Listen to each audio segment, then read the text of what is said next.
اگلا عمل، ایک صحابی لانو نبی علیہ السلام سے قرضے کی کیفیت بیان کی کہ جی مقروض ہوں، قرضے میں ڈوب گیا۔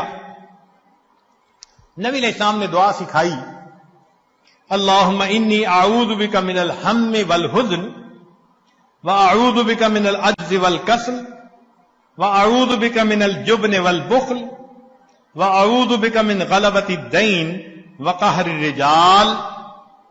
وہ صحابی کہتے ہیں قال فقلت ذالک فذهب اللہ ہمی وقضا عن دینی۔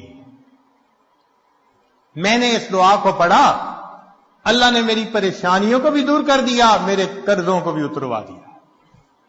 اس دعا کو یاد کر کے ہر نماز میں پڑھنے کا معمول بنا لیجئے۔ سیدنا حسن رضی اللہ عنہ فرماتے تھے کہ میرے اوپر تنگی، مالی تنگی آ گئی، اور اسی فکر کی حالت میں میری آنکھ لگ گئی، تو مجھے اپنے نانا جان کی زیارت ہوئی خواب میں۔ نبی علیہ السلام نے فرمایا کیوں پریشان ہوتے ہو، یہ دعا پڑھ لیا کرو، بسم اللہ علی نفسی و مالی و دینی، اللہم ارزنی بقضائک ببارک لی فیما قدر لی حتی لا احب تعجیل ما اخرت ولا تأخیر ما اجلت۔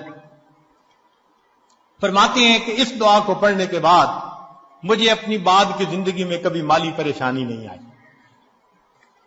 تو یہ آسان باتیں ہیں جن پر ہم عمل کر سکتے ہیں۔